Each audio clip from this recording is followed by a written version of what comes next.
Hello students, welcome to magnet brains. यहाँ पर हम आपको लेकर आ गए नया सैम्पल पेपर। हम इससे पहले भी आपको एक सैम्पल पेपर सॉल्व करा चुके हैं और उसमें हम चीज़ें बता चुके हैं कि आपके सामने कैसे कैसे आएंगी, लेकिन तब भी हम आपको 2-3 सैम्पल पेपर सॉल्व कराएंगे ताकि आपको चीज़ें बहुत आसान होती जाएं। जैसे लगे आपके सामने जब क्वेश्चन पेपर आए कि नहीं हम तो पहले भी कर चुके हैं, तो वो पहले भी कर चुके का मतलब क्या होता है कि हमको अच्छे से समझ में आ चुका है चीज़ें। तो बस हमको यहाँ पर ये चीज़ ध्यान रखनी है। तो चलिए देखते हैं कि ये कैसे होगा। सबसे पहले जब हमारे पास क्वेश्चन पेपर, हमारा जिस दिन एग्जाम होगा उससे पहले हमको 15 मिनट पहले हमको क्वेश्चन पेपर मिल जाएगा। तो वो जो 15 मिनट हमको मिलेंगे ना, ध्यान रखिए बहुत अच्छे से प्लीज़ रीडिंग करिएगा, क्योंकि जब आप अच्छे से रीडिंग करोगे तो आप अच्छे से समझ पाओगे। तो वो रीडिंग करने वाला पोर्शन हमारे पास क्या रहता है, अपठित गद्यांश। तो उस अपठित गद्यांश को 15 मिनट में अच्छे से पढ़िए, समझिए और फिर आंसर दीजिए। और जब तक वो 15 मिनट में अच्छे से आंसर आप सारे गद्यांश पढ़ लीजिए, आंसर निकाल लीजिए। जैसे ही आपको आंसर शीट मिलेगी तो आप लिखना शुरू कर दोगे। तो लिखते समय आपको क्या क्या सावधानियां रखनी है, कैसे करनी है, ये सब चीज़ें हम आपको बताएंगे। तो लिखते समय आपको ध्यान रखना है कि आपको सिर्फ 2 कलर्स के पेन इस्तेमाल करने हैं, ब्लैक और ब्लू। ब्लैक के लिए आप क्वेश्चंस लिख सकते हैं, हेडिंग्स डाल सकते हैं, और ब्लू से आप अपने आंसर लिखेंगे। पेंसिल का इस्तेमाल करेंगे आप लाइन ड्रॉ करने के लिए, और इसके अलावा किसी भी तरह का कोई भी पेन या आप किसी भी कलर का पेन और कलर्स का इस्तेमाल आप बिल्कुल भी नहीं कर सकते। No highlighters, no another things. आपके पास ड्राइंग वाला पोर्शन भी आएगा कि थोड़ा सा, जैसे हमारे पास नारा लेखन आता है तो हम थोड़ा सा उसको इनोवेट कर सकते हैं। तो उसके लिए आपको सिर्फ क्या करना होगा, आप पेंसिल शेडिंग के थ्रू ही उसको व्यक्त कर सकते हैं। अब जो क्वेश्चन पेपर आएगा उसमें हमें सबसे पहले क्या दिया जाएगा, निर्धारित समय। निर्धारित समय हमारे पास रहेगा 3 घंटे का, कि सिर्फ 3 घंटे में, मगर वो 15 मिनट अलग रहेंगे जो आपको, जब आपको क्वेश्चन पेपर मिल चुका होगा। 3 घंटे में तो आपको आंसर शीट लिखने का समय, 15 मिनट पहले आपको क्वेश्चन पेपर मिलेगा आपको पढ़ने के लिए। और उसका अधिकतम मार्क्स रहेंगे 80, यानी कि पूरे क्वेश्चन पेपर हमारा कितने मार्क्स का है, 80 मार्क्स का है। तो 80 मार्क्स का जो हमारा क्वेश्चन पेपर रहेगा, फिर उसके बाद जो आपके 20 मार्क्स रहते हैं, आपको डाउट रहता है क्या मिलेगा, तो 20 मार्क्स के आपके स्कूल की तरफ से आप लोगों को प्रोजेक्ट वर्क कराए जाते हैं। तो उन्हीं प्रोजेक्ट वर्क के आधार पर आपको क्या 20 मार्क्स मिलते हैं। जैसे स्कूल में कुछ चीज़ों को रीडिंग आप करते हो, समझते हो, आपकी लेखन कैसा है, तो उसके लिए आपको असाइनमेंट्स दिए जाते हैं। तो ये सब आकलन जो है आपकी टीचर्स करती रहती हैं। तो उन्हीं के आधार पर आपको वो 20 मार्क्स मिलेंगे और 80 मार्क्स का क्वेश्चन पेपर आपके पास यहाँ पे रहेगा। तो अब यहाँ पर क्या दिया गया है, निम्नलिखित निर्देशों का पालन कीजिए। जो आपके सामने निर्देश दिए जा रहे हैं इन क्वेश्चन पेपर्स को करने से पहले, क्या दिया जा रहा है, इस प्रश्न पत्र में 4 खंड दिए गए। खंड का, खा, गा, घा। ठीक है। का खंड आपका रहेगा अपठित गद्यांश, याद रखिए आपका पढ़ा हुआ नहीं है, कहीं से भी आ सकता है, वो आएगा। खंड गा रहेगा आपका व्याकरण। ठीक। फिर खंड आपका ग रहेगा, खंड का आपका पठित गद्यांश, खा रहेगा आपका व्याकरण, गा रहेगा आपका जो है पाठ्य पुस्तक से रिलेटेड। पाठ्य पुस्तक हमारी कौन कौन सी है, स्पर्श और संचयन। इस स्पर्श और संचयन से रिलेटेड जितने भी क्वेश्चंस पूछे जाएंगे वो इसी खंड में पूछे जाएंगे। स्पर्श से रिलेटेड आपके पास 2 तरह के क्वेश्चंस आएंगे, गद्य खंड के और काव्य खंड के। फिर उसके बाद में आपके पास आएगा संचयन। संचयन के जो क्वेश्चन आंसर्स आएंगे वो आपके पास में 3 मार्क्स के क्वेश्चन आएंगे, वो आपके दीर्घ क्वेश्चन रहेंगे। उसके बाद हमारा आता है खंड घा। खंड घा में आपके वर्णात्मक प्रश्न आएंगे, जिसमें आपका अनुच्छेद, पत्र, नारा लेखन, संदेश और लघु कथा, ये सब चीजें आपकी आ सकती हैं। चलिए अब हम नेक्स्ट आगे हम देखते हैं क्या दिया है। सभी खंडों के प्रश्नों के उत्तर देना अनिवार्य है, मतलब जितने भी क्वेश्चन पूछे गए हैं वो आपको सभी देने हैं। आंतरिक रूप से इसमें विकल्प रहेंगे, कुछ क्वेश्चंस में विकल्प रहेंगे, कुछ में क्वेश्चन में बिल्कुल विकल्प नहीं रहेंगे। जैसे आपके पाठ्य पुस्तक से रिलेटेड जो क्वेश्चन आंसर आएंगे उनमें विकल्प रहेगा आपके पास में, और आपके पास विकल्प रहेगा वर्णात्मक में, यानी कि अनुच्छेद, पत्र, जो भी आपके सामने आगे आएंगे उन सभी में आपके पास ऑप्शन रहेंगे। अब हम सैम्पल पेपर जब हमको सॉल्व कराएंगे तो आपको सारी चीज़ें समझ में आती जाएंगी, किस में ऑप्शन रहेगा, किस में हमारे पास ऑप्शन नहीं रहेगा। अब यथासंभव प्रत्येक खंड के प्रश्नों के उत्तर क्रम से लिखिए। क्रम से लिखने का मतलब है कि सबसे पहले अगर आपसे खंड का पूछा गया है तो आप खंड का के जो 5 क्वेश्चन पूछे गए हैं उनको आप लाइन से लिखेंगे, नंबर 1 2 3 4 5। अब उसके बाद आता है खंड खा। खंड खा के अंदर आपके जो है क्वेश्चन नंबर 2 से लेकर 17 तक के क्वेश्चन पूछे गए हैं, तो लाइन से सबसे पहले आपके लिखेंगे नंबर 2 का आंसर लिखेंगे, फिर नंबर 3 का, 4 का, 5 का, इस तरह 17 के पूरे लाइन से आंसर लिखेंगे। फिर आपका खंड घा शुरू होता है, खंड गा शुरू होगा पाठ्य पुस्तक से, फिर खंड घा शुरू होगा आपका वर्णनात्मक लेखन। तो सभी के आंसर लाइन से ही देने हैं। अब चलिए शुरू करते हैं अपना क्वेश्चन पेपर।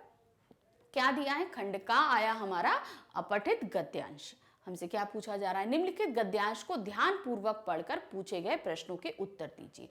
तो वो 15 मिनट जो आपको मिलेंगे वो मिलेंगे आपको इसके लिए। तो ध्यान से चलिए हम पढ़ते हैं क्या है। शिक्षा और गुरु के माध्यम से ही अपने आंतरिक गुणों को हम प्रकाश में लाते हैं। यदि धर्म के मार्ग पर चलकर मानव विज्ञ बनता है, विज्ञ मतलब अच्छा ज्ञाता बनता है, तो वह अपने जीवन के मार्ग के विकास के लिए अनवरत लग कर जीवन को सफल बनाता है और सम्यक ज्ञान गुण धर्म से अपने जीवन के ब्रह्म को से जोड़कर, ब्रह्म यानी ईश्वर से जोड़कर करोड़ों जन्मों के कर्मों से मुक्ति प्राप्त करता है। किंतु यह शिक्षा के द्वारा ही संभव है। शिक्षा भी 2 माध्यमों से मिलती है, एक जीविकोपार्जन का माध्यम बनती है और दूसरी से जीवन साधना संभव होती है। दोनों में परिपूर्णता गुरु के माध्यम से ही होती है। जीविकोपार्जन की शिक्षा पाकर यह संसार बड़ा सुखमय प्रतीत होता है और जलते हुए दीपक के प्रकाश जैसा वह बाहरी जीवन में प्रकाश पाता है।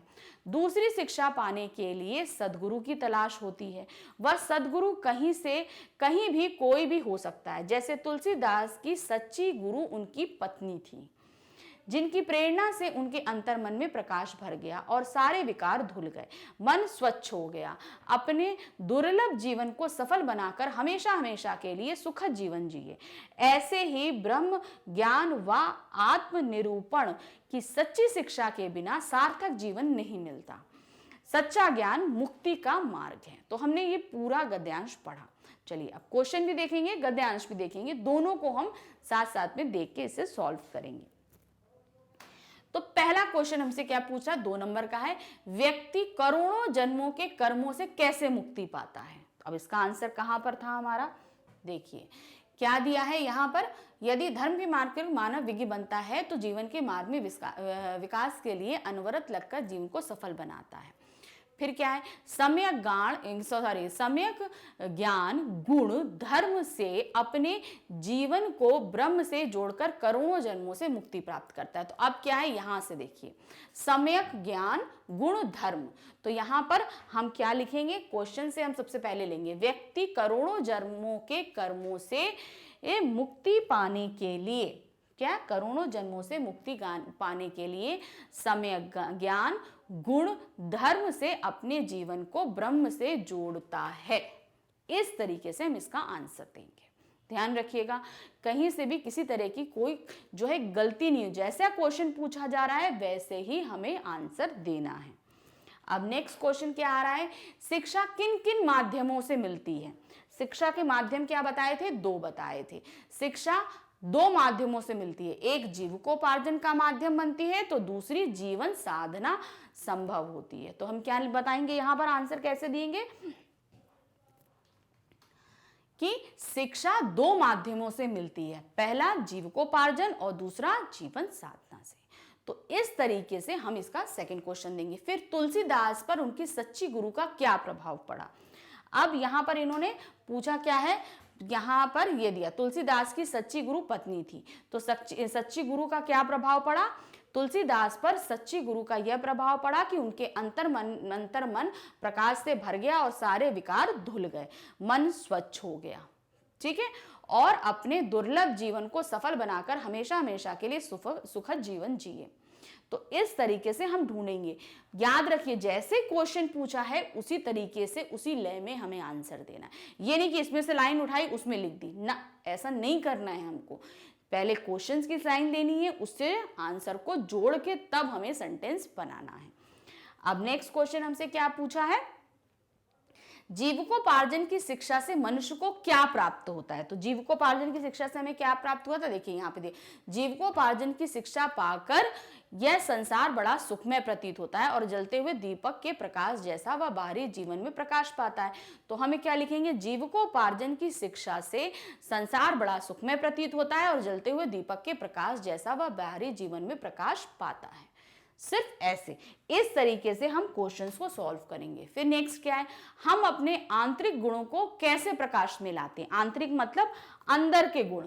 तो अंदर के गुण हम कैसे लाए थे, शिक्षा के माध्यम से दिया है ना यहाँ पर। देखिए आंतरिक गुणों को हम प्रकाश में लाते किससे, शिक्षा और गुरु के माध्यम से।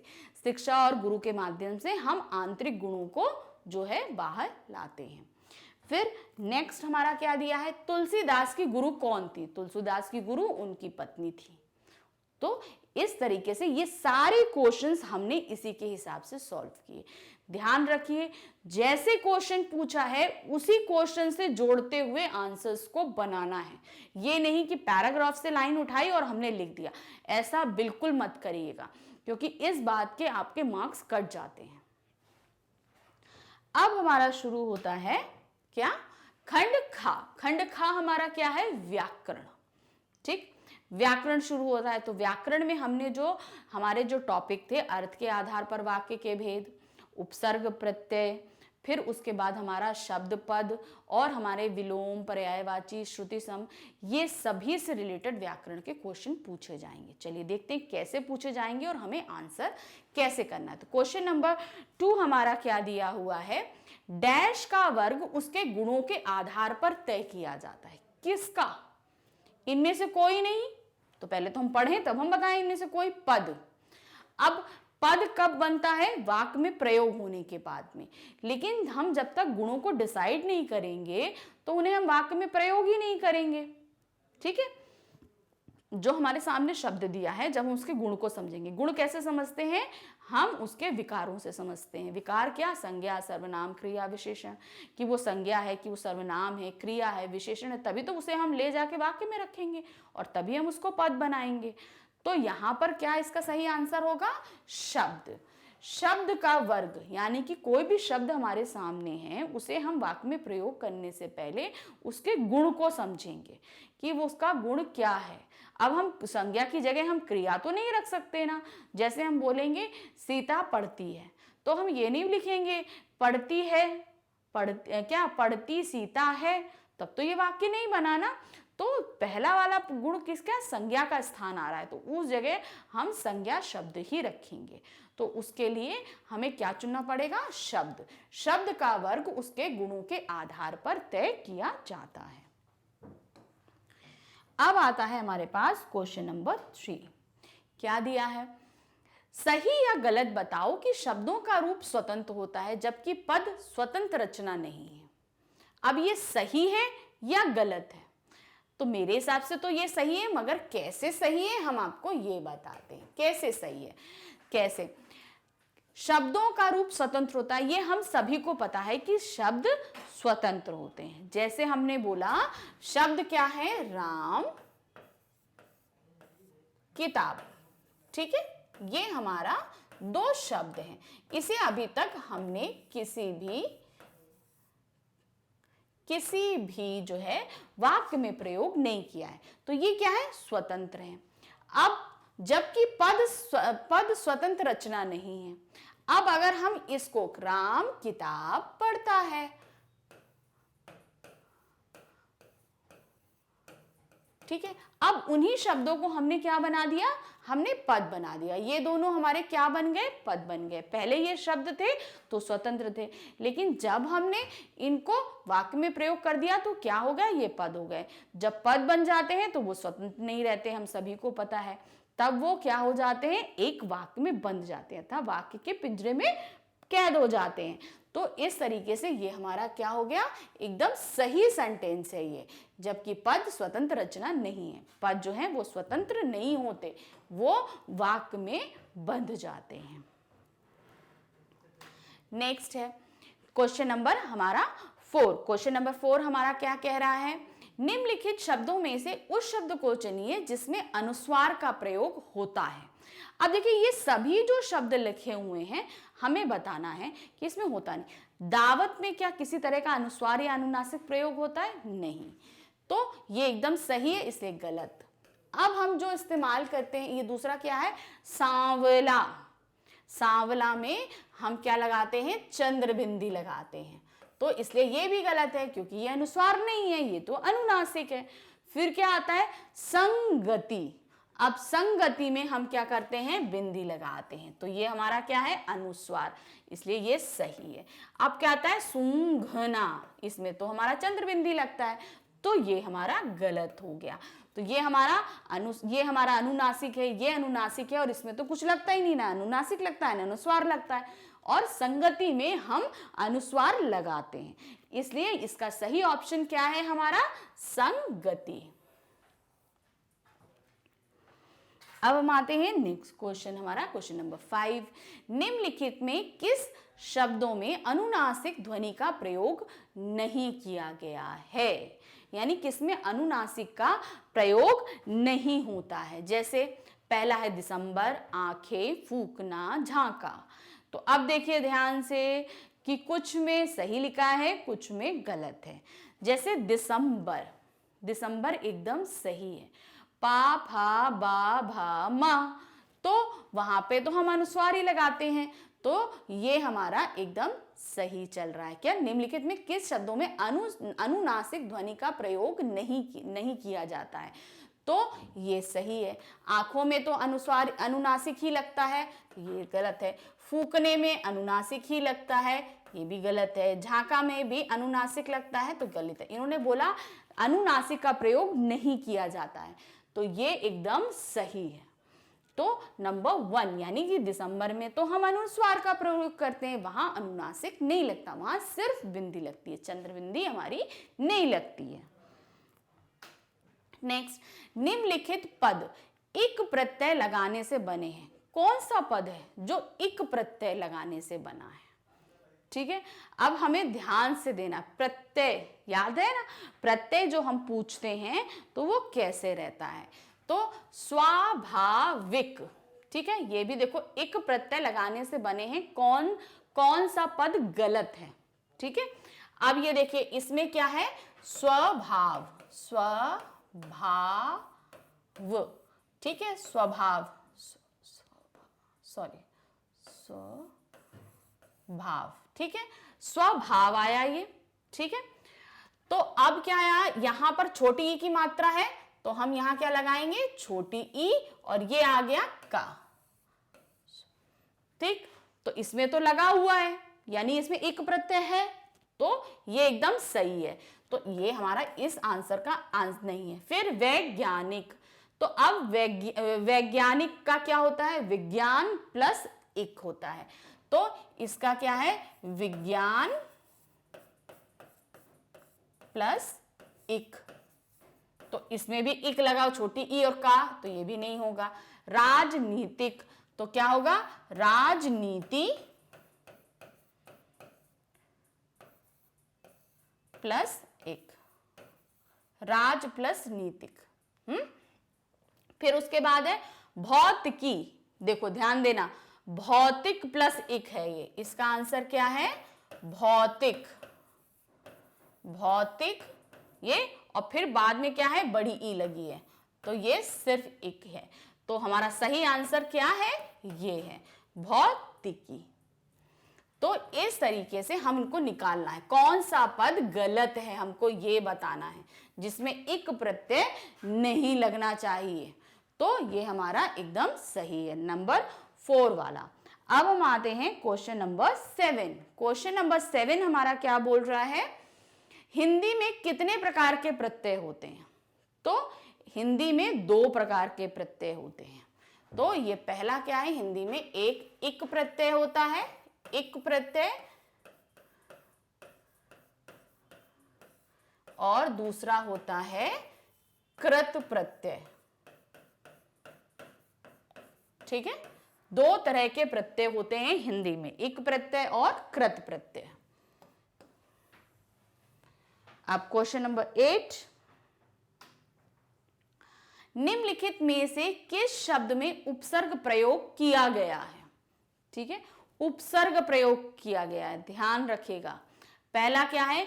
चिंतन, ठीक है, फिर दूसरा है अतिरिक्त, तीसरा प्यास, चौथा भारतीयता। तो अब हमें ढूंढना क्या है? उपसर्ग जिसमें प्रयोग किया गया है। तो इसका आंसर क्या है? अति प्लस रिक्त।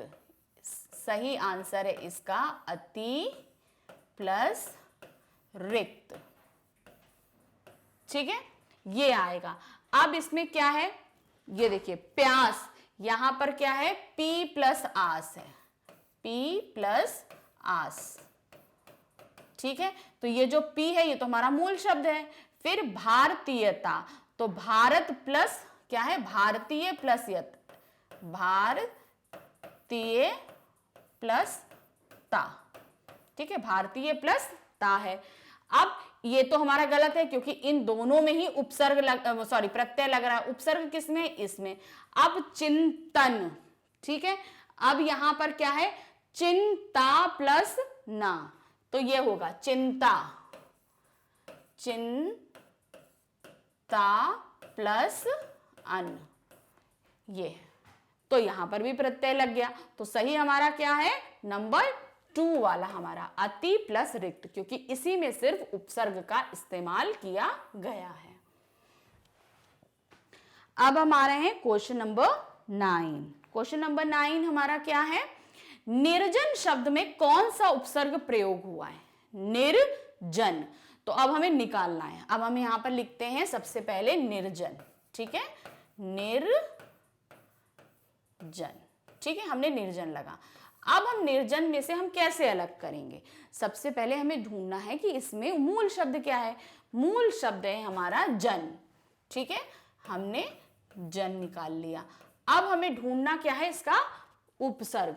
तो उपसर्ग हम कैसे बना रहे? निर हो, क्या नी तो हमें दिख ही रहा है, ठीक। अब ऊपर जो रा लगा हुआ है वो हम ऐसे करके लगाएंगे, तो क्या हो गया? निर प्लस जन। तो कौन सा उपसर्ग लिखा इसमें? निर। इस तरीके से हम इसको निकालेंगे, निर प्लस जन। अब क्वेश्चन नंबर 10 हमसे क्या पूछ रहा है? समान शब्द का श्रुति सम भिन्नार्थक शब्द निम्न में से कौन है? समान, ठीक है, और कौन सा है? समान, असमान, दामन, दामन, सामान, असामान। तो इसमें हमें अगर देख रहे हैं तो सबसे सही क्या लग रहा है? सामान, ठीक है। समान मतलब क्या होता है? किसी चीज के बराबर, ठीक है। जैसे हम बोलेंगे पानी की महत्ता वायु के समान है। हमारे जीवन के लिए वायु की महत्ता जल के समान है। अगर हमें वायु नहीं, हम जी नहीं सकते, और जल नहीं मिले तो हम जी नहीं सकते। तो दोनों ही समान स्थिति में हमारे सामने है। तो समान मतलब बराबर, और सामान मतलब वस्तु। जैसे हम बोलेंगे हम यात्रा पे जा रहे हैं, हमने सारा सामान रख लिया। तो ये सुनने में एक जैसा है लेकिन दोनों के अर्थ अलग अलग हैं। समान सामान, समान सामान, तो ये एक जैसा प्रतीत हो रहा है। अब आ रहे हैं क्वेश्चन नंबर 11 पर। वे शब्द जो सुनने व उच्चारण करने में समान प्रतीत हो परंतु उनके अर्थ भिन्न हो, उन्हें क्या कहते हैं? तो सुनने में और उच्चारण में एक जैसे हो तो वो क्या कहलाते हैं? हमारे श्रुति सम भिन्नार्थक शब्द। जो सुनने में, श्रुति सम मतलब सुनने में, भिन्नार्थक यानी अलग अर्थ वाले हों, वो कहलाते हैं श्रुति सम भिन्नार्थक शब्द। क्वेश्चन नंबर 12,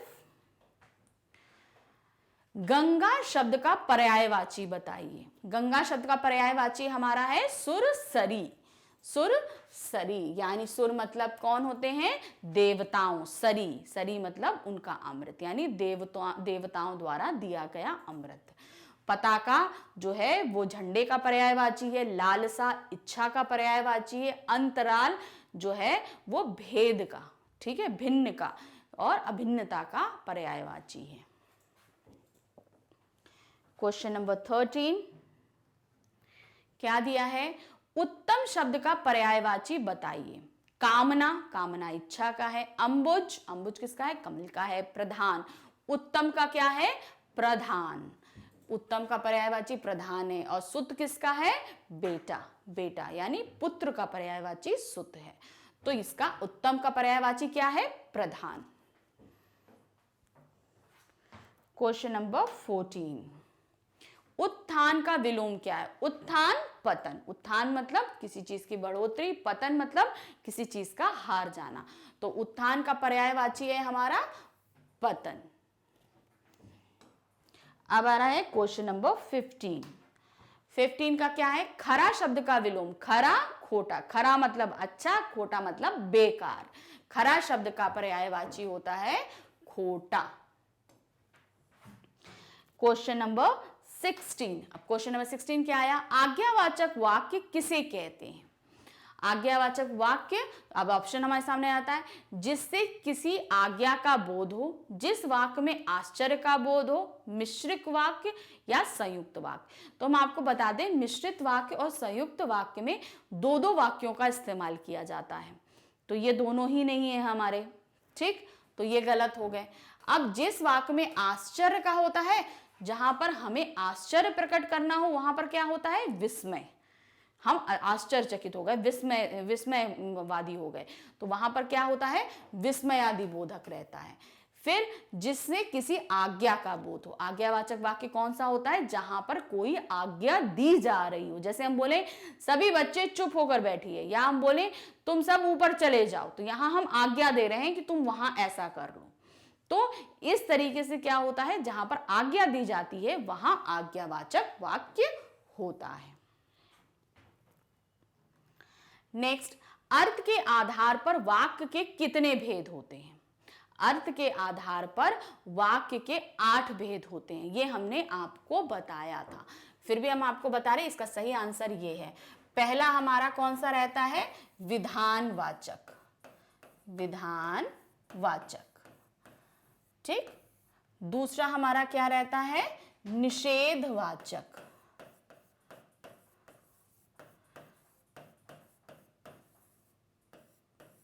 तीसरा रहता है हमारा प्रश्नवाचक। विधानवाचक जहां सिंपल एक क्रिया और कर्ता हो, निषेधवाचक जहां पे किसी को मना किया जा रहा हो, प्रश्नवाचक जहां किसी से किसी तरह का प्रश्न किया जा रहा हो।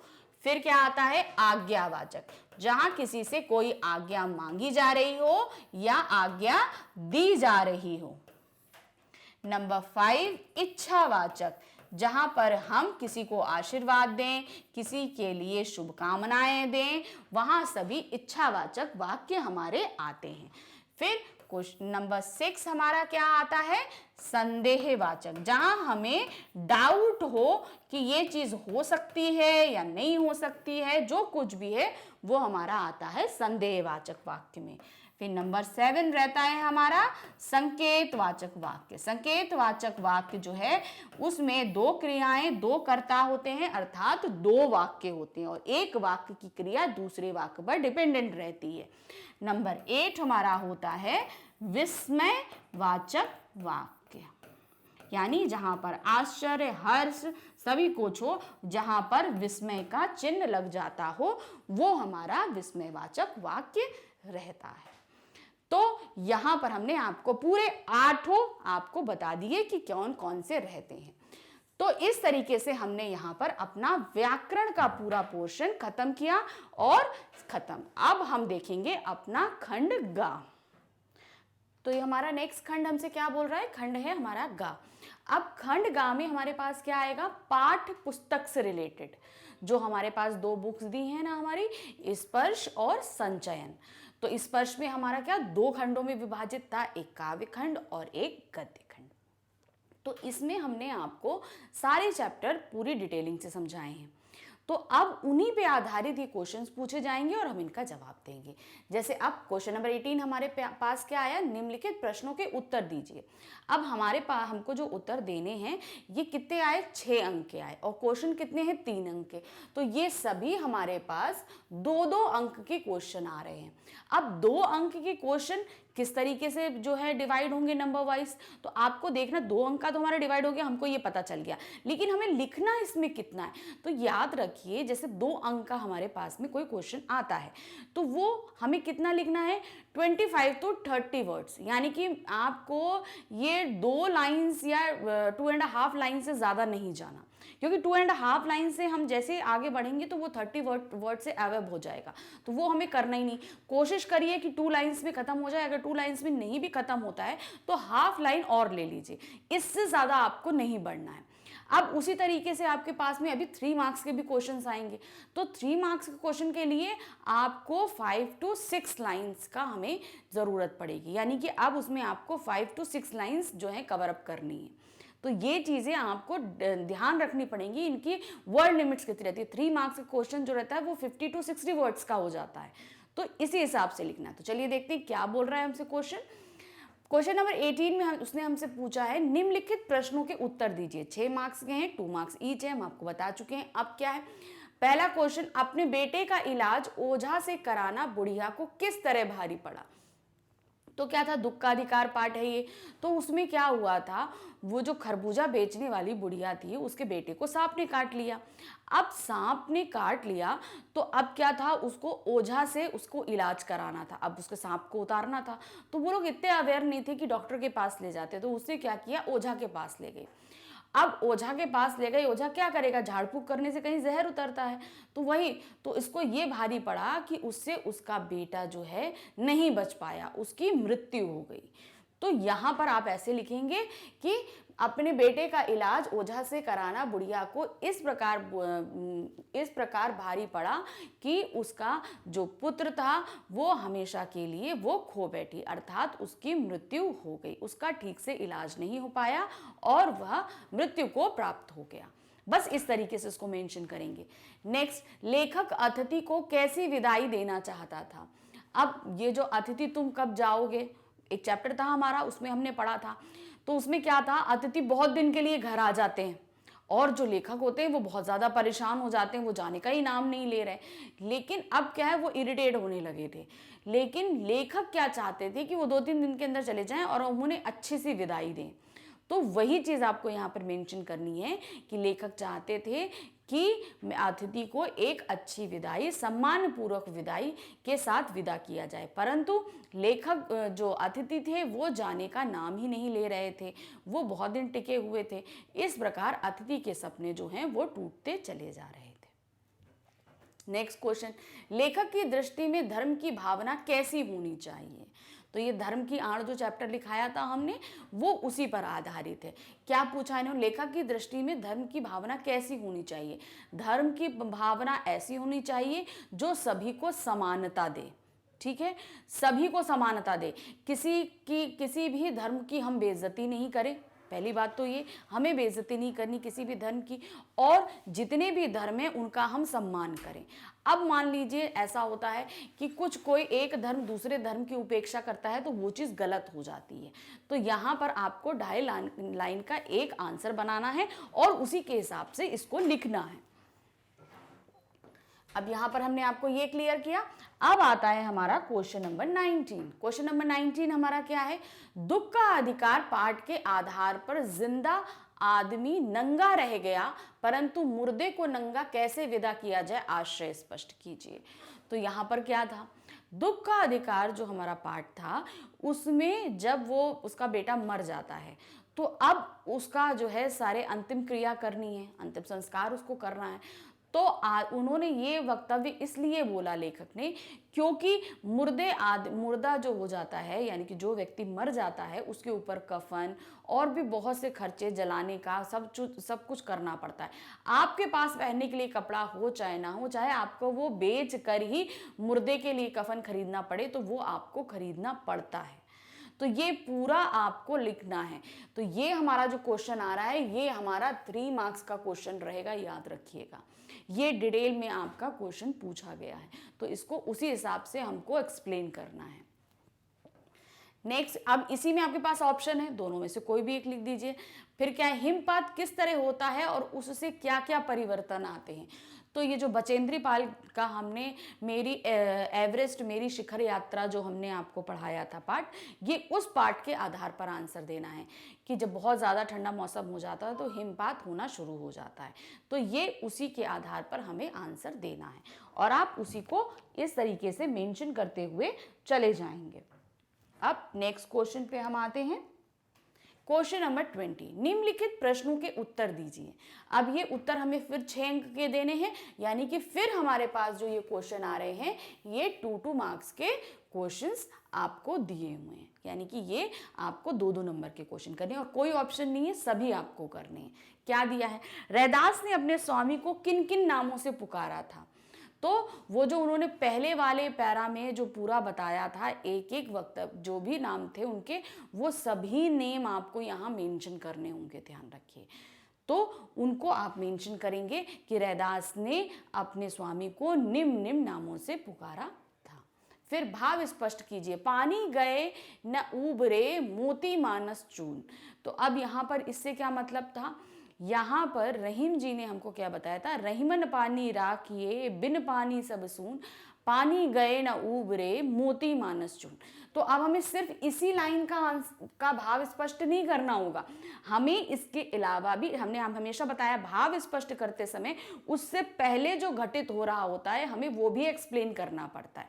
तो इसको कैसे लिखेंगे, निम्न पंक्तियों में रहीम जी ने यह बताया है कि पानी सभी के लिए बहुत ही ज़रूरी है, चाहे वो मोती हो, मनुष्य हो या चूना हो। अर्थात अगर पानी के बगैर मोती में चमक नहीं आ सकती, गहरे पानी में पड़े बगैर मोती में चमक नहीं आ सकती। मनुष्य भी जो है वो बगैर पानी के जीवित नहीं रह सकता, या पानी रूपी सम्मान के बगैर जीवित नहीं रह सकता। अगर मनुष्य का कोई सम्मान नहीं है तो उसका कोई अस्तित्व नहीं है। फिर अब नेक्स्ट आता है चून। तो यहाँ पर रहीम जी ने बताया है कि चून अर्थात आटा भी बगैर पानी के किसी प्रयोजन का नहीं रह जाता। आटे को हम सूखा नहीं खा सकते, जब तक उसमें हम पानी ना मिलाएं तो उसकी रोटी बनी हुई नहीं खाई जा सकती। और इससे एक तात्पर्य यह भी निकलता है, चून मतलब चूना, चूने का अस्तित्व भी बगैर पानी के संभव नहीं है। तो ये सारी चीजें आप इस पूरे भाव में स्पष्ट करेंगे। अब उसके बाद में आता है हमारा, मंदिर से प्रसाद लेकर लौटने के बाद पिता की स्थिति का वर्णन कीजिए। एक फूल की चाह कविता के आधार पर लिखिए। तो क्या था, एक फूल की चाह कविता में क्या था, सुखिया का पिता मंदिर से प्रसाद लेता है। अब मंदिर से प्रसाद लेके लौटने के बाद पिता की क्या स्थिति थी, अब वो भूल से ही मंदिर के अंदर चला जाता है क्योंकि वो अपनी बेटी के बीमारी से बहुत दुखी होता है। तो वो भूल से मंदिर के अंदर प्रवेश कर जाता है। प्रवेश करने पे क्या होता है, जो पंडित जी होते हैं वो उसको माता के चरणों पे चढ़ा प्रसाद देते हैं और वो वैसे ही वापस मन में अपनी बेटी को देने की चाह लिए वापस लौटता है। इतने में कोई चिल्ला देता है कि ये अछूत देखो मंदिर के अंदर आके मंदिर को अछूत कर गया। तो अब वो जो उसके बाद की स्थिति क्या थी, लोग उसको बहुत सारी बातें सुनाते हैं, उसको मारते हैं, उसको चोट आती है। फलस्वरूप क्या होता है, उसके हाथ में माता के प्रसाद रूपी जो फूल होता है वो ज़मीन पर गिर जाता है और वो मन में सोचता है कि मैं अपनी बेटी तक ये कैसे पहुंचाऊंगा।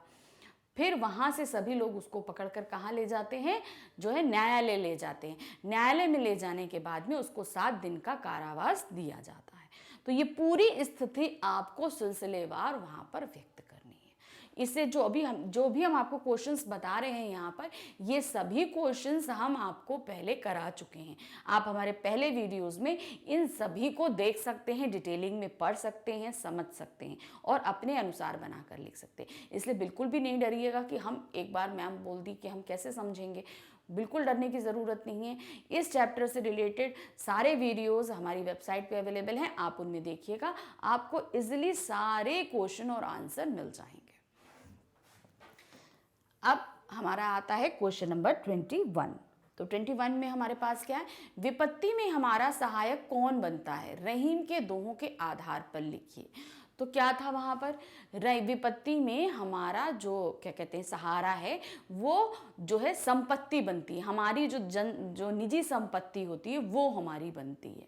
तो वो सारी चीज़ें बताई थी उन्होंने कि अगर हमारे पास निजी संपत्ति नहीं रहेगी तो भले कोई हमें जितना भी सहारा दे दे तो हमें वो नहीं ग्रहण करना चाहिए। हमारे पास निजी संपत्ति है, वही हमारा विपत्ति में सहारा बनेगा।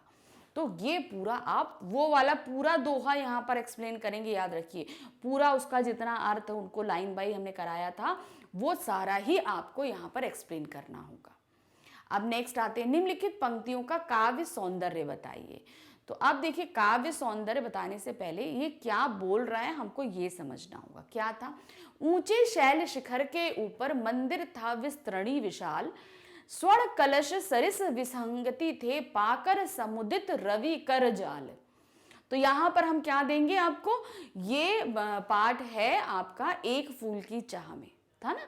तो उसमें क्या होता है, सुखिया बीमार होती है तो एक ऊंचे शैल पर, एक छोटे पर्वत पर जो है माता का मंदिर होता है।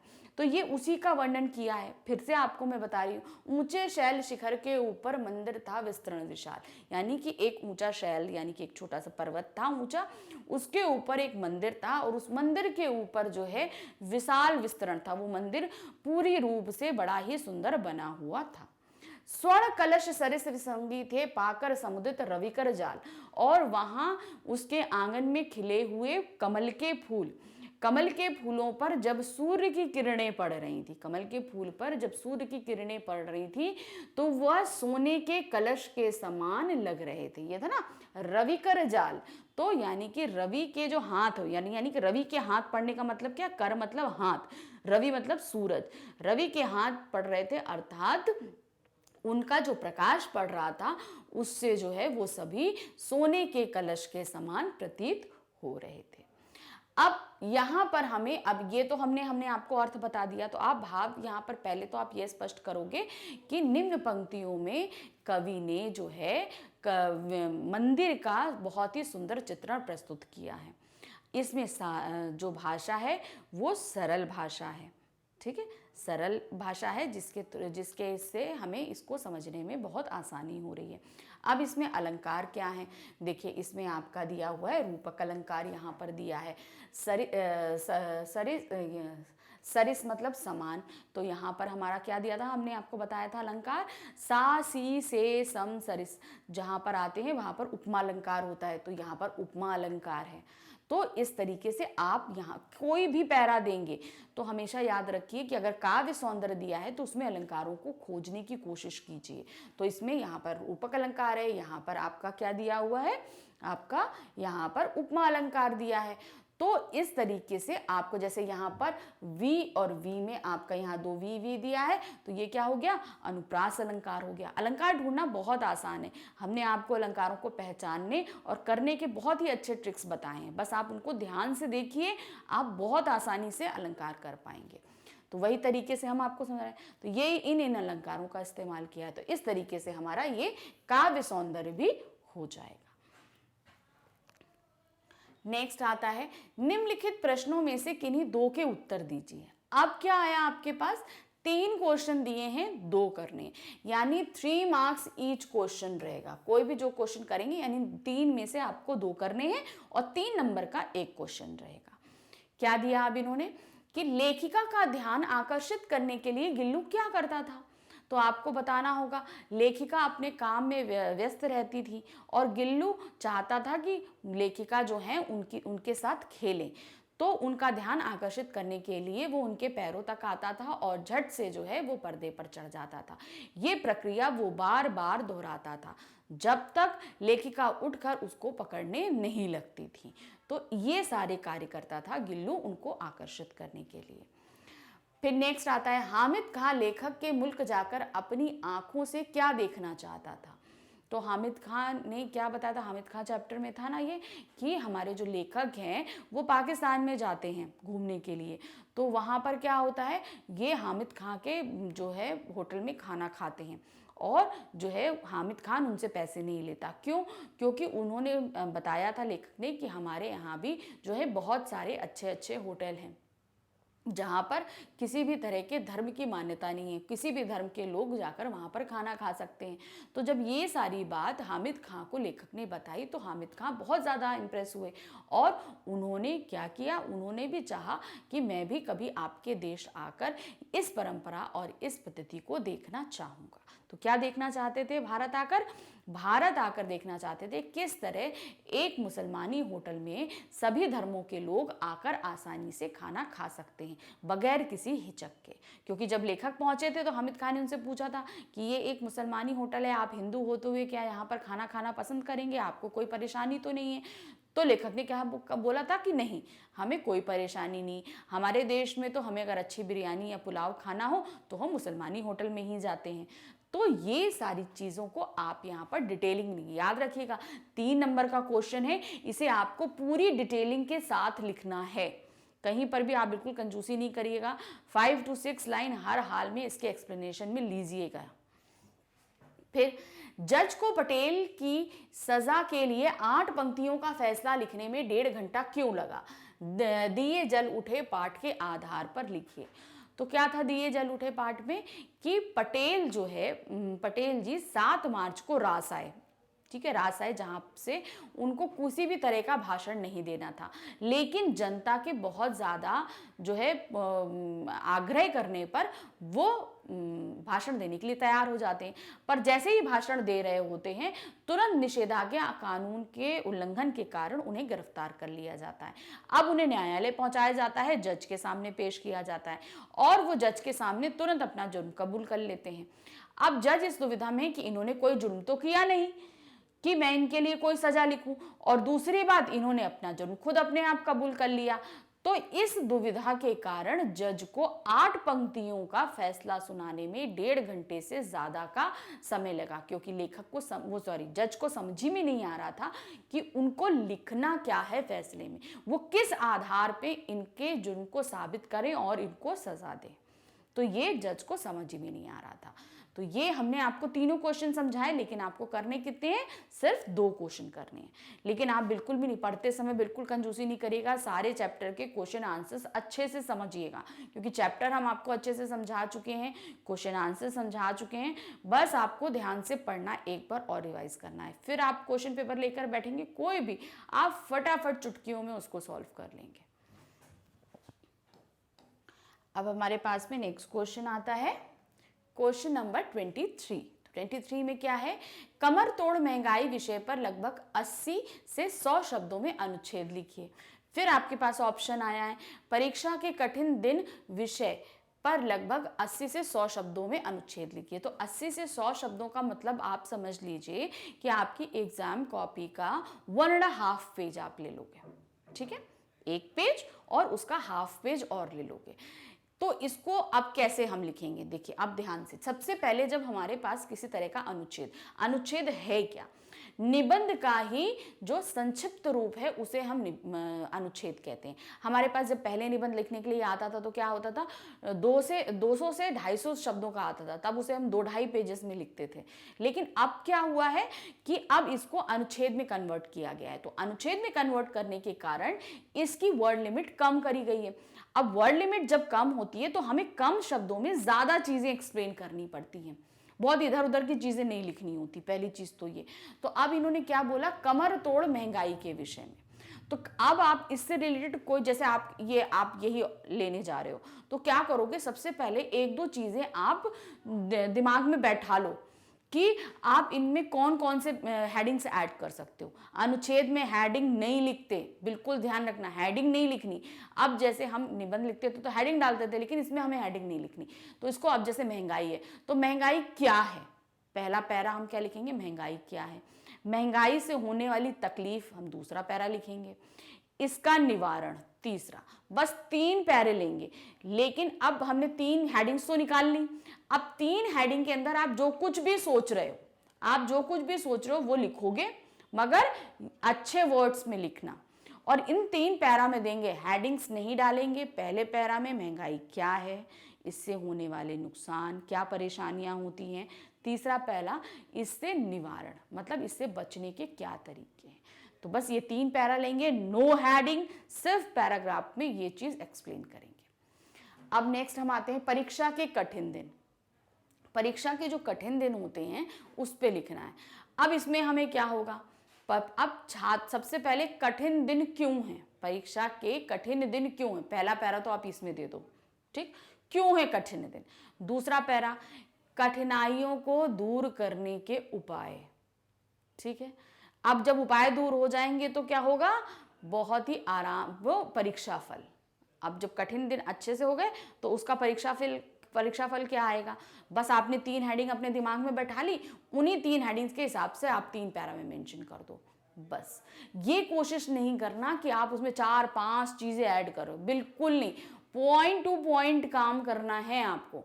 लाइन से आपको आंसर नहीं लिखने, हम लोग लिखते हैं ना जैसे ऐसे लिखा जाता है 1 लाइन ये, 2 लाइन ये, 3 लाइन ये, नो, ऐसे आपको बिल्कुल भी नहीं करना है, ध्यान रखना। अगर ऐसे किया तो 0 नंबर मिलेंगे, इस तरीके से नहीं करते हैं। सबसे पहले आपको पैरावाइज देना है और पैरावाइज में कोई भी हेडिंग नहीं पड़ेगी, सबसे बड़ी बात, और हम इनको सिर्फ 3 पैरा में ही एक्सप्लेन कर देंगे, बस इससे ज्यादा हमें नहीं लिखना। क्लियर हो गया आपको अनुच्छेद किस तरीके से करेंगे आप। सबसे अच्छा तरीका, आप दिमाग में कोई भी 3 हेडिंग्स के थ्रू जो भी आप लिखना चाहते हो उनको दिमाग में रखोगे, उसी के हिसाब से जो भी पहली हेडिंग ली है वो पहले पैरा में एक्सप्लेन करोगे, दूसरी हेडिंग का दूसरे पैरा में, तीसरे का तीसरी हेडिंग में। मगर जो हेडिंग आप सोच रहे हो उसे आप कॉपी पे मेंशन नहीं करोगे, बस पैराग्राफ में उसको आप लिख दोगे। 1 पैरा, 2nd पैरा चेंज ये, 3rd पैरा चेंज ये, बस एंड। इसके अलावा आपको कुछ नहीं करना। अब हम आते हैं हमारा नेक्स्ट क्वेश्चन। अपने छोटे भाई को अध्ययनशील होने की सलाह देते हुए पत्र लिखिए। फिर उसमें ऑप्शन आया है ग्रीष्मावकाश साथ बिताने के लिए मित्र को पत्र लिखिए। अब देखिए ये दो आपके पास में अनौपचारिक पत्र हैं। अनौपचारिक पत्र क्या होते हैं, जब हम अपने जानने वालों को पत्र लिखते हैं, जैसे माँ बाप, भाई बहन और आपके जितने भी मित्र होते हैं उनको जब हम पत्र लिखते हैं तो हम किसी भी तरीके का जो लिखते हैं वो बहुत ही अपनी आत्मीयता के साथ में लिखते हैं, क्योंकि हम उनको जानते हैं। तो अब उनको लिखने का तरीका क्या है आपको हम बताते हैं। देखिए ये सबसे पहले याद रखना, सब लेफ्ट हैंड साइड लिखा जाएगा, जितनी भी लाइंस आएंगी सब लेफ्ट हैंड। अब सपोज आपकी ये मार्जिन लाइन है, ठीक है, हमने ये देखा ये आपकी मार्जिन लाइन है, तो सबसे पहले जैसे आप लिख रहे हो अपने छोटे भाई को अध्ययनशील होने की सलाह देते हुए पत्र, तो आप कैसे लिखोगे। अब आप जाहिर सी बात है पत्र लिख रहे हो तो आप और आपका छोटा भाई अलग अलग रह रहे हैं, तो सबसे पहले हम क्या लिखेंगे, 3 लाइनों में जो है वो आपका पता आएगा। ये जो 3 लाइन्स आएंगी ये आपका क्या जाएगा, पता जाएगा, जो भी आपका एड्रेस है, जो पत्र लिख रहा है उसका एड्रेस जाएगा। फिर उसके बाद जाएगा आपका दिनांक, ठीक, दिनांक आ जाएगी 4th लाइन में आपकी। फिर उसके बाद आप क्या लिखोगे, आप भाई है तो उसको क्या बोलोगे, सप्रेम नमस्कार, क्या, सप्रेम नमस्कार।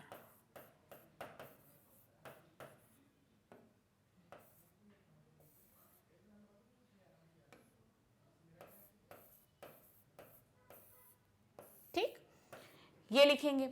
ये लिखने के बाद अब आप अपना हालचाल दोगे, फिर उसका हालचाल लिखोगे, फिर जो भी मैटर आप उसको बताना चाहते हो वो मैटर लिखोगे, ठीक है। फिर एंड कैसे करोगे, तुमको ढेर सारा प्यार, क्योंकि छोटा है तो तुमको ढेर सारा प्यार यहाँ पर लिख के देंगे, फिर तुम्हारा भाई या बहन उसके नीचे अपना नाम। बस याद रखिए एंड में अगर हम किसी बड़े को लिख रहे हैं तो क्या कहते हैं, सादर चरण स्पर्श या सादर प्रणाम। छोटे हैं तो वहाँ पर भाई, सभी को, छोटे भाई बहनों को स्नेह, इस तरीके से हम मेंशन करते हुए चलेंगे, ठीक। अब दूसरा भी जैसे आया था ग्रीष्म अवकाश साथ बिताने के लिए मित्र को पत्र, तो क्या करेंगे, यहाँ पर हम पता लिखेंगे फिर दिनांक लिखेंगे। तो अब यहाँ पर क्या लिखेंगे, आप अपना मित्र को लिख रहे हैं तो हम हाय हेलो तो थोड़ी ना लिखते हैं, इसमें हम क्या लिखेंगे, नमस्कार या प्रणाम, जो भी आप नमस्कार लिख दो, ठीक है। फिर उसके बाद अपना आप क्या कहते हैं अपना हालचाल दोगे, फिर अपने मित्र का हालचाल पूछने के बाद उसको बताएंगे कि हम लोग ग्रीष्मावकाश में यहाँ जाना चाहते हैं, चलो हम लोग साथ चलते हैं, जो भी आप उसका मैटर लिखना चाहते हो मैटर लिखोगे। फिर एंड में अपने मित्र के माता पिता को चरण स्पर्श, उसके मित्र के छोटे भाई बहन है तो उनको इनका नाम लिख के स्नेह, फिर आप फिर क्या लिखेंगे, तुम्हारा मित्र और नीचे नाम। सिर्फ इतना ही हमें फॉर्मेट लेकर चलना है। याद रखिए सारी चीजें लेफ्ट हैंड साइड आएंगी, राइट हैंड साइड कुछ भी नहीं आता। ये पैरा कंटिन्यू जाएगा राइट हैंड साइड, याद रखिएगा ये जो हम लिख रहे हैं ये राइट हैंड साइड कम जाएगा, लेकिन जब भी हम कोई न्यू लाइन शुरू करेंगे तो वो कहां पर आएगी, हमारी लेफ्ट हैंड साइड पे आएगी। उस कोई भी नई लाइन जैसे हम लोग करते हैं ना, पैराग्राफ चेंज किया, यहां पर खत्म हुआ तो यहां से न्यू लाइन शुरू कर दी, नहीं ये नहीं करना। अगर पैराग्राफ भी चेंज करना है तो फिर से हम न्यू लाइन पाएंगे। सपोज हमारी जो है ये लाइन यहाँ पर खत्म हो गई, ठीक है, यहाँ हमने पूर्ण विराम लगा दिया, अब हमें यहाँ से पैरा चेंज करना है, तो पैरा चेंज करने के लिए फिर हम यहीं पर न्यू लाइन पे आएंगे, फिर हम सारी सब कुछ यहाँ से लिखेंगे, पूरा हमारा सब यहीं से लेफ्ट हैंड साइड से लिखा जाएगा। याद रखिएगा ये लाइन भी हम यहीं से शुरू करेंगे, कोई भी चीज बीच से कहीं शुरू नहीं होगी, जितना भी शुरू होगा सब हमारा यहां से शुरू होगा। तो इस तरीके से हमने आपको समझा दिया कि हमारा पत्र का फॉर्मेट किस तरीके से रहेगा। याद रखिए बहुत, क्योंकि फॉर्मेट के आधे नंबर तो हमें सिर्फ फॉर्मेट के ही मिलते हैं पत्र में, ठीक है।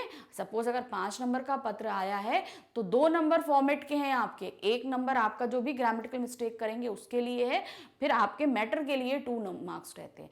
तो इसलिए बहुत ध्यान से हर एक चीज़ लिखिएगा, कोई भी एक नंबर भी बहुत ज़्यादा इंपॉर्टेंट होता है, ठीक है। तो अब हम नेक्स्ट देखते हैं।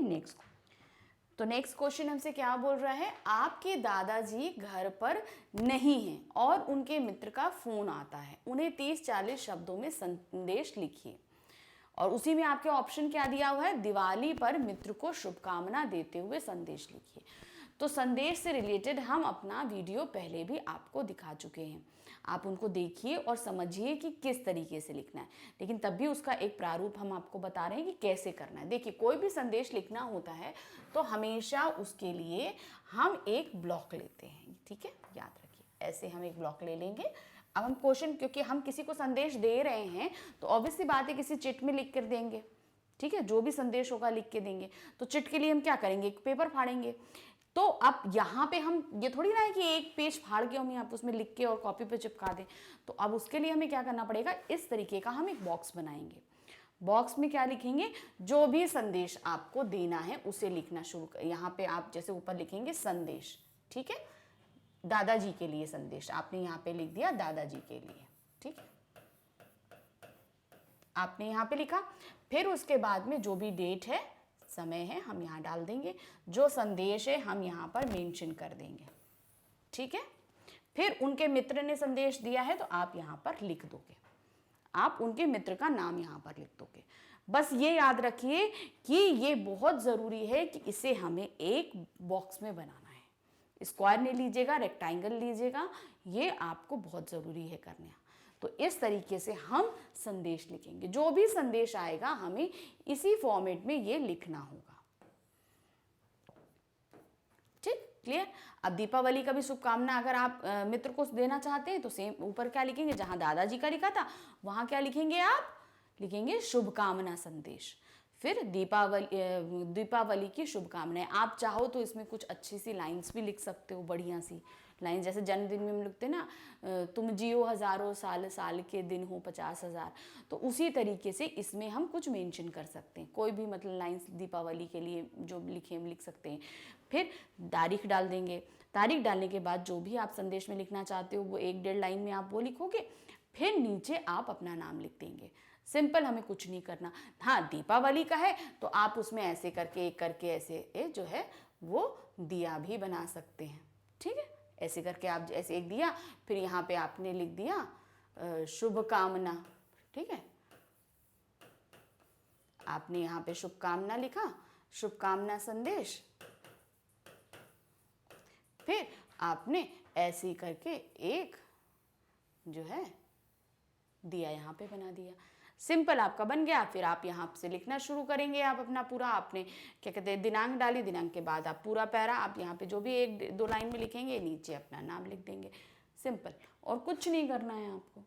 इस तरीके से आपका शुभकामना संदेश बन जाएगा पूरा। क्लियर?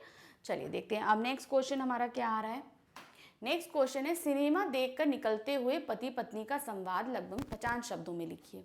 फिर उसी में ऑप्शन दिया है, मारपीट करने वाले एक छात्र और अनुशासन समिति के अध्यक्ष का संवाद लगभग 50 शब्दों में लिखिए। तो अब देखिए पहला वाला लेते हैं। क्या है, पति पत्नी जो है सिनेमा देख के निकले हैं। अब लिखना क्या, वर्ड लिमिट याद रखिए 50। तो 50 वर्ड लिमिट का मतलब है कि आप मान लीजिए 6 लाइन, ज़्यादा से ज़्यादा 7 लाइन, इससे ज़्यादा आप नहीं लिखना है आपको। ठीक, तो 7 लाइन के आप क्या करोगे, जैसे 4 लाइन पति को दे दिए, 3 पत्नी को दे दिए, या 4 पत्नी को दे दिए, 3 पति को दे दिए। तो ये कंपेरेटिव बना के आपको चलने हैं, लिखोगे। जैसे कोई भी पिक्चर देखकर निकल रहे हैं, ये पिक्चर बहुत अच्छी थी, देखने में इससे हमें बहुत अच्छी शिक्षा मिली, तो पति बोलोगे हाँ हम लोग को ऐसे हफ्ते में कम से कम एक पिक्चर देखने ज़रूर निकलना चाहिए। पति के हाँ, पत्नी ऐसे लिखेगी कि हाँ ऐसा पिक्चर देखने से जो है हमारा मूड बहुत अच्छा फ्रेश हो जाता है, सारे पूरे हफ्ते की थकान उतर जाती है। अब अगले जो है हफ्ते हम ये वाली, कोई भी पिक्चर का नाम लेके हम अगले हफ्ते ये वाली पिक्चर देखने के लिए सिनेमा हॉल में चलेंगे। तो जो संवाद का मतलब है, जो हम नॉर्मली संवाद करते हैं आपस में, वही संवाद, जैसे हम बोल रहे हैं, आप दूसरा, जैसे आपका फ्रेंड आपस में 2 लोग बात कर रहे हो, तो एक लाइन आप बोलते हो, एक लाइन वो बोलता है, फिर आप एक बोलते हो, फिर वो एक बोलता है, तो यहाँ पे 2 लोगों का जो संवाद रहता है उसमें आपको उसी तरीके से लिखना है। संवाद लेखन से रिलेटेड अपना वीडियो हम आपको पहले भी दिखा चुके हैं, उसको देखिए और संवाद लेखन की पूरी विधि को जानिए कि हमें किस तरीके से करना है। लेकिन याद रखिए, वर्ड्स के अकॉर्डिंग ही हम लाइन्स को डिवाइड करेंगे। जैसे 50 लाइन्स है, तो 50 लाइन्स हमको पता है कि हमारी 5 से 6 लाइन्स में आएंगी। 50 वर्ड्स जो है हमारे 5 से 6 लाइन में आएंगे। तो 5 से 6 लाइन के लिए आप क्या करोगे, एक को 3 दोगे, दूसरे को 3 दोगे, बस 3-3 संवाद देके हम खत्म कर देंगे। अगर इससे ज़्यादा वर्ड लिमिट आती है तो आप 5-5 संवाद दे सकते हो। लेकिन याद रखना, जितने भी कैरेक्टर आप खड़े कर रहे हो, जैसे यहाँ पर 2 कैरेक्टर हैं, एक पति है एक पत्नी है, तो 2 लोग हैं, तो दोनों के संवाद इक्वल रहने चाहिए। जैसे 5 एक को मिल रहे हैं तो 5 एक को मिले, या सपोज अगर इक्वल नहीं हो पा रहे हैं तो एक को 3 मिले, एक को 2 मिले, एक को 4 मिले तो एक को 3 मिले। इस तरीके से हमें संवाद रखने हैं। ये चीज आपको ध्यान रखनी। ऐसा ना हो कि एक को संवाद 5 संवाद मिल गए, एक को खाली 2 संवाद मिला, नहीं, ऐसा नहीं करना। संवाद इक्वल बनाकर रखने। और जो सबसे मोस्ट इंपॉर्टेंट चीज होती है वो विराम चिन्ह। जो कहीं पे अगर कॉमा लग रहा है कॉमा लगाना है, पूर्ण विराम लग रहा है पूर्ण विराम लगाना है, क्वेश्चन मार्क लग रहा है क्वेश्चन मार्क लगाएंगे, आपका एक्सक्लेमेशन मार्क लग रहा है वो लगाएंगे। तो जितने भी जो भी विराम चिन्ह है, जैसे अल्प विराम, विस्मयादिबोधक चिन्ह, आपका संबोधन चिन्ह, पूर्ण विराम, प्रश्नवाचक चिन्ह, अल्प विराम, योजक चिन्ह, निर्देशक चिन्ह, जितने भी हैं इन सभी चिन्हों का इस्तेमाल बहुत सावधानी के साथ करेंगे। अगर आपने नहीं किए तो बहुत मुश्किल हो जाएगी। इवन अवतरण चिन्ह यानी कि इन्वर्टेड कॉमा जो है उनका भी ध्यान रखेंगे। और कोई अगर भाव भंगना हो रही है, मतलब जैसे बोलते बोलते बैठ रहा है, तो उन्हें आप कोष्टक में लिखेंगे। कोष्टक यानी कि ब्रैकेट में आप उसको मेंशन करेंगे। बहुत ध्यान से आपको करना है। संवाद लेखन में आपकी यही सारी चीज़ें, जो आप लिख रहे हो उससे ज़्यादा आप कैसे लिख रहे हो इस पे आपको ज़्यादा मार्क्स मिलते हैं। क्योंकि अगर आपने विराम चिन्ह नहीं लगाए, मार्क्स वहाँ कट जाएंगे। कोई चीज़ अगर उठते बैठते हो रही है, जैसे चाय आई, चाय का कप लिया जा रहा है, तो चाय का कप देते देते जो है वो अतिथि बैठ गया, लेते लेते बैठ गया, तो बैठने की क्रिया क्या होगी, कोष्टक में। हाथ में चाय का कप लिया, कोष्टक में लिखोगे बैठते हुए, कोष्टक क्लोज हो जाएगा आपका। तो इस तरीके से आपको हर एक चीज़ मेंशन करनी, छोटी छोटी बारीकियों का ध्यान रखना है।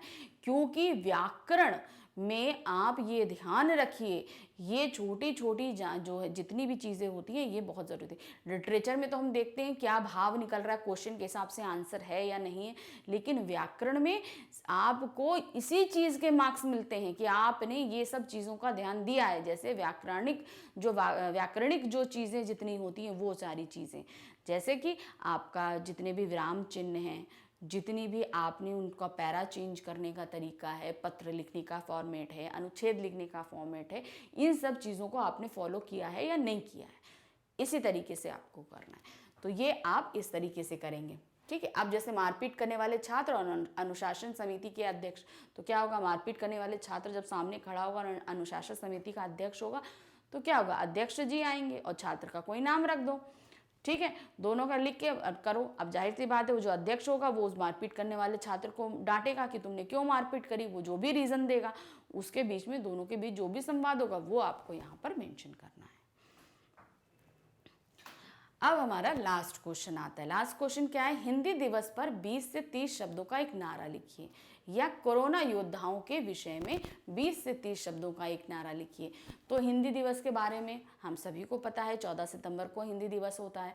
तो हिंदी दिवस को हम कैसे नारा दे सकते हैं, हिंदी हमारी जान है, हिंदी दिवस ही हम मनाएंगे। ठीक है, इस तरीके से दे सकते हैं, हिंदी हमारे देश की जान है, हिंदी दिवस मनाएंगे, ऐसे दे दिया।